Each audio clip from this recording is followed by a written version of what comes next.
ಅಷ್ಟಗ್ರಹಗಳಲ್ಲಿಯೂ ಕೂಡ ಜೀವರಾಶಿಯನ್ನ ಹೊಂದಿರುವಂತಹ ಏಕೈಕ ಗ್ರಹವೇ ಈ ಭೂಮಿ. ಪ್ರಾಣಿ, ಪಕ್ಷಿ, ಗಿಡ, ಬಳ್ಳಿ, ಮರ, ಮನುಷ್ಯ ಎಲ್ಲರಿಗೂ ಕೂಡ ವಾಸಸ್ಥಾನವನ್ನ ಕೊಟ್ಟಿರ್ತಕ್ಕಂಥದ್ದು ಈ ಭೂಮಿ. ಪ್ರತಿಯೊಂದು ಜೀವರಾಶಿಯನ್ನ ತನ್ನ ಒಡಲಲ್ಲಿ ಇಟ್ಟುಕೊಂಡಿರ್ತಕ್ಕಂತಹ ಭೂಮಿಯನ್ನ ಹಿಂದೂ ಧರ್ಮದಲ್ಲಿ ತಾಯಿಯ ಸ್ಥಾನವನ್ನ ನೀಡಲಾಗಿದೆ. ಹಾಗಾಗಿ ನಮ್ಮನ್ನ ಹೊತ್ತು ತಿರುಗುವಂತಹ ಭೂಮಿ ನಮಗೆ ತಾಯಿಯ ಸಮಾನ. ಈ ನಿಟ್ಟಿನಲ್ಲಿ ಭೂಮಿ ಹೇಗೆ ಹುಟ್ಟಿತು? ಈ ಭೂಮಿಯ ಮೇಲೆ ಪ್ರತಿಯೊಂದು ಜೀವರಾಶಿಗೂ ಹುಟ್ಟು ಸಾವು ಅನ್ನುವಂಥದ್ದು ಇದ್ದೇ ಇರುತ್ತೆ. ಹಾಗಾದ್ರೆ ಭೂಮಿಯ ಹುಟ್ಟು ಹೇಗಾಯಿತು ಅನ್ನುವಂತಹ ಕುತೂಹಲ ಎಲ್ಲರಲ್ಲೂ ಇದ್ದೇ ಇರುತ್ತೆ. ಆ ಕುರಿತು ಒಂದಿಷ್ಟು ಮಾಹಿತಿ ಇಲ್ಲಿದೆ ನೋಡಿ. ವೀಕ್ಷಕರೇ, ಸೌರಮಂಡಲದ 8 ಪ್ರಮುಖ ಗ್ರಹಗಳಲ್ಲಿ ಭೂಮಿಯು ಕೂಡ ಒಂದು. ಅನಿಲಗಳಿಂದ ಕೂಡಿದಂತಹ ವಾತಾವರಣ, ನೀರು, ಬೆಳಕು ಈ ಭೂಗ್ರಹದಲ್ಲಿ ಜೀವಾಂಕುರವಾಗಲು ನೆರವಾಗಿದೆ.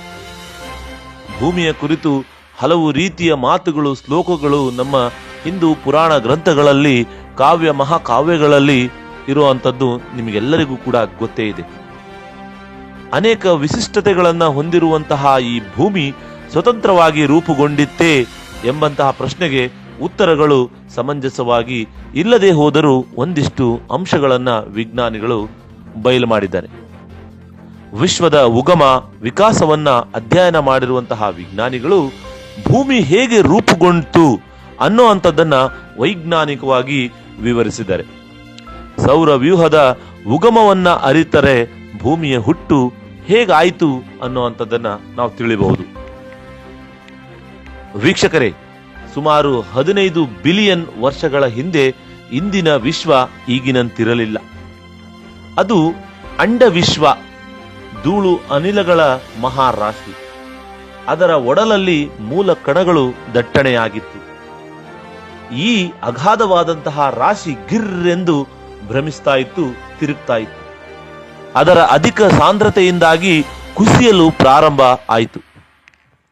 ಇದರೊಂದಿಗೆ ಬ್ರಹ್ಮಾಂಡದ ತಿರುಳಿನಲ್ಲಿ ಉಷ್ಣತೆ ಅನ್ನುವಂಥದ್ದು ಹೆಚ್ಚಾಗ್ತಾ ಹೋಯಿತು. ವಿಶ್ವ ಅಂಡ ಒಂದು ದಿವಸ ಸ್ಫೋಟಗೊಂಡ. ವಿಶ್ವದ ಅಂಕುರಕ್ಕೆ ಕಾರಣವಾದಂತಹ ಈ ಕ್ರಿಯೆಯನ್ನ ವಿಜ್ಞಾನಿಗಳು ಬಿಗ್ ಬ್ಯಾಂಗ್ ಅಂದರೆ ಮಹಾಸ್ಫೋಟ ಅಂತ ಹೆಸರಿಡ್ತಾರೆ. ಈ ವಿಶ್ವ ಅಂಡ ಸ್ಫೋಟಿಸಿದಾಗ ಅದರ ಉಷ್ಣತೆ 1.5 ಲಕ್ಷ ಕೋಟಿ ಕೆಲ್ವಿನ್ ಇತ್ತೆಂದು ಒಂದು ಊಹೆ. ಈ ಸ್ಫೋಟದಿಂದ ನಿಹಾರಿಕೆಗಳು ಹುಟ್ಟುಕೊಂಡು ಅವುಗಳ ದ್ರವ್ಯ ರಾಶಿಯ ಹೆಚ್ಚಳದೊಂದಿಗೆ ಕಾಯಗಳ ಗುರುತ್ವಾಕರ್ಷಣೆಯು ಹೆಚ್ಚಿತು. ಒಡಲಲ್ಲಿ ಉಷ್ಣತೆ ಅಧಿಕಗೊಳ್ಳುತ್ತಲೇ ಔಷ್ಣಿಕ ಬೈಜಿಕ ಕ್ರಿಯೆ ನಡೀತಾ ಇತ್ತು. ಈ ಕ್ರಿಯೆ ಸಾಗಿದಂತೆ ಹೈಡ್ರೋಜನ್ ಅನಿಲವು ಹೀಲಿಯಂ ಅನಿಲದೊಂದಿಗೆ ಪರಿವರ್ತನೆಗೊಳ್ತಾ ಹೋಯಿತು. ಸೌರಮಂಡಲದ ಅಧಿಪತಿ ಸೂರ್ಯ ವಿಕಾಸವಾಗಿದ್ದು ಕೂಡ ಹೀಗೇನೆ. ಔಷ್ಣಿಕ ಬೈಜಿಕ ಕ್ರಿಯೆಗೆ ಅಗತ್ಯವಿರುವಂತಹ ಉಷ್ಣತೆ ಅಡಗಿಕೊಂಡಿರ್ತಕ್ಕಂತಹ ಕಾಯವನ್ನ ತಾರೆಯಾಗಿ ನೋಡಿದ್ರು. ಉಳಿದ ಕಾಯಗಳು ಗ್ರಹ, ಉಪಗ್ರಹ, ಧೂಮಕೇತು ಮುಂತಾದವುಗಳು ರೂಪುಗೊಂಡು ಈ ಪ್ರಕ್ರಿಯೆ ಘಟಿಸಿ ಸುಮಾರು 460 ಕೋಟಿ ವರ್ಷಗಳು ಸಂಭವಿಸಿವೆ.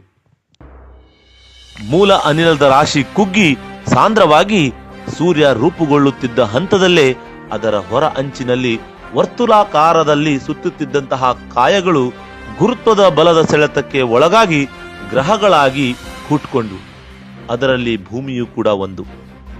ನಕ್ಷತ್ರವಲ್ಲದ ಭೂಮಿಯ ಮೇಲ್ಮೈಯಿಂದ ಉಷ್ಣದ ವಿಕಿರಣಗಳು ನಷ್ಟವಾದವು. ಮೊದಲು ಬಿಸಿ ಬಿಸಿ ಅನಿಲದ ಮುದ್ದೆಯಾಗಿದ್ದಂತಹ ಭೂಮಿ ಕ್ರಮೇಣ ಆರಲು ಪ್ರಾರಂಭವಾಯಿತು. ಹೊರಮೈ ಹೆಪ್ಪುಗಟ್ಟಿತು. ಭಾರವಾದಂತಹ ಕಬ್ಬಿಣ ಸಾವಧಾನವಾಗಿ ಭೂಗರ್ಭಕ್ಕೆ ಇಳಿಯಿತು. ನಿಕ್ಕಲ್ ಜೊತೆಗೂಡಿ ಭೂಮಿಯ ತಿರುಳನ್ನ ರೂಪಿಸಿತು. ಸುಮಾರು 100 ಕೋಟಿ ವರ್ಷಗಳ ಕಾಲ ಗ್ರಹಾಂಶಗಳನ್ನ ಹೊಂದಿರತಕ್ಕಂತಹ ಈ ಭೂಮಿ ಸತತವಾಗಿ ಜೀವರಾಶಿಯನ್ನ ಪಡೆಯೋದಿಕ್ಕೆ ಪ್ರಯತ್ನ ಮಾಡ್ತಾನೆ ಇತ್ತು. ಇದರ ಪರಿಣಾಮವಾಗಿ ಭೂಗ್ರಹ ಗಾತ್ರದಲ್ಲಿ ಹಿಗ್ಗಿತು. ಹಗುರವಾದ ಧಾತುಗಳಾಗಿರ್ತಕ್ಕಂಥ ಅಲ್ಯೂಮಿನಿಯಂ, ಸಿಲಿಕಾನ್ ಮುಂತಾದವುಗಳು ಭೂಚಿಪ್ಪಿನಲ್ಲಿ ಸೇರಿದ್ವು. ಭೂಮಿಯ ಮಧ್ಯಗೋಳ ಅರೆಘನ ಸ್ಥಿತಿಯಲ್ಲಿ ಶಿಲಾಪಾಕದಿಂದ ತುಂಬಿಕೊಳ್ತು. ವಿಕಿರಣಪಟು ಖನಿಜಗಳು ನಿರಂತರವಾಗಿ ಕ್ಷಯಗೊಳ್ಳುತ್ತಾ ಭೂಗರ್ಭವನ್ನ ಕುಲುಮೆಯಂತೆ ಮಾಡಿತ್ತು. ಭೂಗರ್ಭದಲ್ಲಿ 4,500 ದಿಂದ 6,000 ಡಿಗ್ರಿ ಸೆಲ್ಸಿಯಸ್ ಉಷ್ಣತೆ ಇರಬಹುದೆಂದು ಈಗಲೂ ಕೂಡ ಊಹಿಸಲಾಗುತ್ತೆ. ಕ್ರಮೇಣ ಅನಿಲಗಳು ಸೋರಿ ಹೋಗಿ ವಾತಾವರಣ ನಿರ್ಮಾಣಗೊಳ್ತು.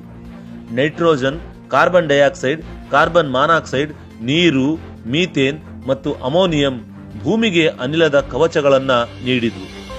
ವಾಯುಮಂಡಲದಲ್ಲಿ ಮಿಳಿತವಾಗಿದ್ದಂತಹ ತೇವಾಂಶ ಸಾಂದ್ರಗೊಂಡು ಮಳೆಯನ್ನ ಸುರಿಸೋದಕ್ಕೆ ಪ್ರಾರಂಭವಾಯಿತು. ಇದರಿಂದ ನೈಸರ್ಗಿಕ ಜಲಚಕ್ರವೂ ಕೂಡ ಪ್ರಾರಂಭಗೊಳ್ತು. ಭೂಮಿಯ ಅಂತರಾಳ ಗೋಳಗಳಾಗಿ ಪ್ರತ್ಯೇಕವಾಗಿ 350 ಕೋಟಿ ವರ್ಷಗಳ ಹಿಂದೆ ಈ ರೀತಿಯ ಪ್ರಕ್ರಿಯೆ ನಡೆದು ಹೋಗಿತ್ತು.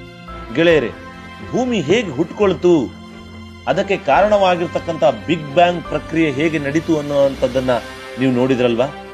ಈ ಮಾಹಿತಿಯ ಬಗ್ಗೆ ಏನಾದರೂ ಸಲಹೆಗಳಿದ್ದರೆ ಕಮೆಂಟ್ ಬಾಕ್ಸ್ ನಲ್ಲಿ ನಮೂದಿಸಿ. ಈ ಮಾಹಿತಿ ಇಷ್ಟವಾಗಿದ್ರೆ ಲೈಕ್ ಮಾಡಿ, ಶೇರ್ ಮಾಡಿ, ಸಬ್ಸ್ಕ್ರೈಬ್ ಮಾಡೋದನ್ನ ಮಾತ್ರ ಮರಿಬೇಡಿ. ಧನ್ಯವಾದಗಳು.